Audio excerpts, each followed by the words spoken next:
nuk është pa gjë. Domethënë që Trumpi vjen me një background shumë të fortë, po është duke luftuar dhe atë që quhet kabala. Domethënë kabala është një pol shumë i fortë në planet. Sot ata kontrollojnë çdo aspekt të planetit dhe ti nuk mund t'i shërrënjosësh aq kollaj.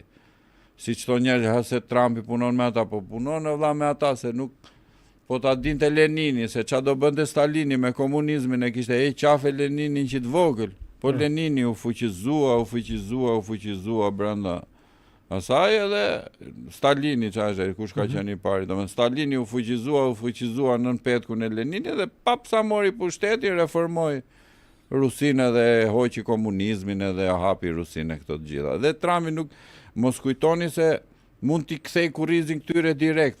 Përkundrazi, ai prandaj mendoj unë i ka lënë dorë të lirë edhe Izraelit, si mund të themi, se tani ju të fusni në hasmëri me miletin, tani me ju eduku juve, unë duhet me bë hasëm më të frikshëm, e ke parasysh se thoni, po se po thutet vetë, po lutesh ti ku 200 veta janë 200 lutje, kushtë ata kanë miliona njerëz si luten për ta, bashkë me Çakun. Edhe këta tani nuk mund të rri Trumpi ta kundërshtoj Izraelin direkt. Nuk mund ta kundërshtoj. Dhe një nga politikat që unë mendoj se ai po ndjek është i ka dhënë dorë të lirë që ky ta nxjerrë vetën keq. Edhe ky duke pasur dorë të lirë u ka tërbuar bjeri këtij. Mirë thot Trumpi se i bi unë. Bjeri dhe këtij tjetrit. Po, më i bi unë kujt dush ti i bi unë. Po ndërkohë që ky po akumulon energji negative. Edhe Trumpi mendoj unë që do ta zvendçoj nga koka me vendosjen e dhëndrit vet aty, se edhe ka ardhur momenti për shkakun që edhe Bibia të shplodhet çik. Tani dhëndri vet për Kushneri po thua, po. Këtë zëvendësoi Kushneri? Kushneri është projektuar për kryeministër i ri i Izraelit. Në rast se do kishte zgjedhje, ai do ishte një kandidat shumë i mundshëm dhe ka lobe shumë të forta izraelite që e mbështetin Kushner si opsion. Kjo është ideja, domethënë që si ai po e lufton këtë, se njerëzit ja fusin një shumë të thjesht, ha se Trumpi është me atë, ha se Rama ishte me... Ka version tjetër që thonë që është marrpeng Trumpi dhe Amerika. Patjetër që është marrpeng, se ata kontrollojnë një lob shumë i fortë, dhe ata zhdukën Kennedyn, u zhduk ky dhe kupton ti këta Q Anonymous kanë vite që luftojnë në mënyra okulte poshtë çik nga një çik për të arritur deri në këtë pikë. Që tani ka është Qanon, se na ka shkruar një pak më lart, është Qanon, domethënë jo Q Anonymous. Më fal se nuk jam anglisht fort. Po gjithsesi jemi në thjesht është një grup anarkistët. Po mbase ka shumë grupa kështu që Anonymous, po gjithsesi është një dokumentar shumë i gjerë, biles edhe tani rishtazit e faqe Shtëpisë Bardhë u postua ajo që prap me që Quantum. Që fuqia kuantike që këta kanë arritur. Domethënë, me pak fjalë, ideja është që këta duhet t'i luftosh njërë nga brenda. Se nuk ka një pol që të luftoj armiq që na vënë në duke Aleksi. Domethënë, është akoma shumë i vogël poli i kundër, polarizimi i këtyre. Këta kanë kapur gjithë globin. Rusi ka filluar një luftë kundër këtyre. Domethënë, Rusi ka shpallur luftë me Rothschildët. Kudo që t'jeni, ka thënë edhe francezi, ka thënë, unë nuk kam asgjë me juve si shtet, respekte për francezët, po ata do t'i fikë edhe janë shumë këto shoqata, domethënë, i listoj Aleksi, po e ndiqja live-in, gjithë Bilderborg e Bohemian, këta kontrollojnë botën me breza, si do ngrihesh ti, hajde ti këtu ikti tani se na keni mërzit, ai është i ngranuar në çdo instancë, biles edhe neve duhet të kemi çik kujdes, edhe YouTube-i atyre mund tjetë, jemi tu ju bë si gangster në kuzhinë. Nga ta dim që Putini nuk është me ata thot. Putin nuk është me ata se ju ka shpallur luftë atyre, është ndarë nga sistemi tyre, ka larguar FMN-n. FMN-ja është një institucion privat që i jep njerëzve borxhe edhe ju merr 8% gjithë jetën. Domethënë borxhet që ti merr në FMN nuk ke kur shansin t'i shlyesh. Borxhi jon publik nuk ka për të mbaruar kurrë, vetëm mund të rritet se ata nuk e duan më lekun mbrapsht. Ata duan vetëm 8% në vit.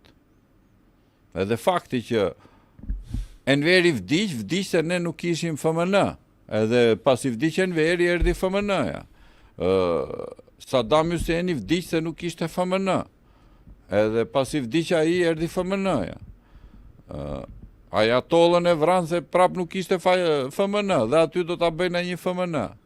Ose thjesht e hoqën ata, domethënë Saddam Husseinin e tham, Gaddafi, po ashtu, sa lider ke në për botë, domethënë që pikërisht për këto arsye i kanë hequr, se këta kanë qenë kundër FMN-s.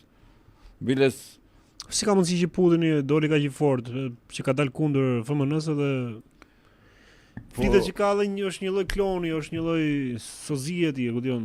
Domethënë që ka ndruar jeti vërteti dhe ta janë shkëputur e kanë krijuar një kamp kundër këtyre institucioneve, po jo komplet kundër kabalës, domethënë këta janë një kamp kundër këtyre institucioneve që kontrollojnë, kamp institucional, po këta janë edhe për te institucioneve, ndonjëherë nuk janë vetëm brenda nëpër institucione.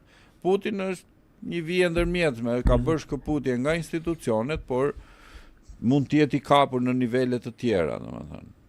Dhe ajo që Trump ka marrë përsipër është pikërisht lufta kundër këtyre, domethënë. Dhe unë mendoj që është një luftë e jashtëzakonshme që po ndodh, domethënë ne po jetojmë në kohët më të bukura të njerëzimit.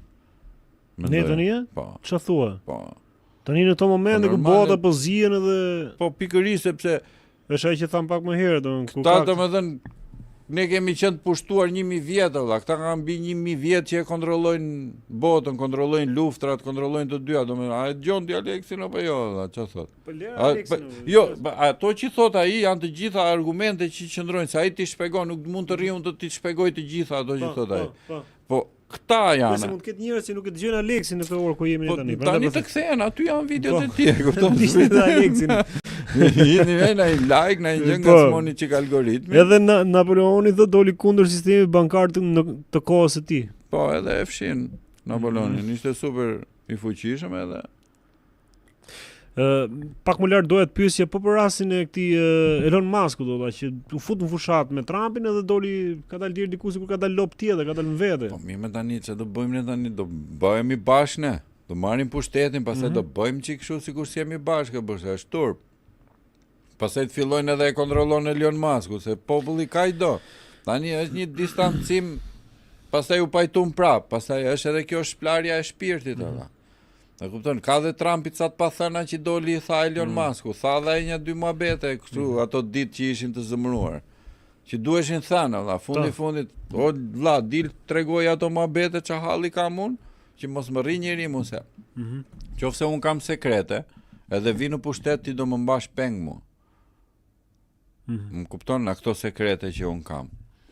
Elon Musk është truri i Amerikës, thot dikush. Elon Musk thjesht po për Elon Musk i kanë dhënë aca shpikje në ato të NSA-s. Ja kanë dhënë aty Tesla, Gjona, çuna, bëj lekti edhe.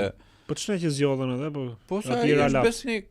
Është treguar besnik, është treguar korrekt. Elon Musk ka shpikur PayPal-in, biles un kam dyshime të mia që ai mund të ketë shpik dhe Bitcoin-in, mund të jetë Satoshi vërtet. Krijuesi i Bitcoin-it mund të jetë Elon Musk, domethënë se PayPal-i është ka qenë leku parë virtual që është krijuar edhe Bitcoin i shkon shumë në sinkron me logjikën e PayPal-it, domethënë ai shiti PayPal-in edhe pavarësisht se ai nuk do të. Tani do të ishte edhe avokati këtu, thotë dikush me koment, e ka për Altinin, për Altin Goxha. Avokati. Po dhe avokati mund të vijë po të dojë. Ma ti i ke bërë një kërkesë para disa ditësh. Unë kam qef avokatin sepse avokati domethënë ka një nota proteste, por nuk ka argumente, domethënë është thjesht duhen ato protestat, duhet i mbështesësh me argumente, domethënë me fakte, jo po ky është i keq, o vlla, ky është i keq. Si është i keq ky? Pse është i keq? Mi jep argument.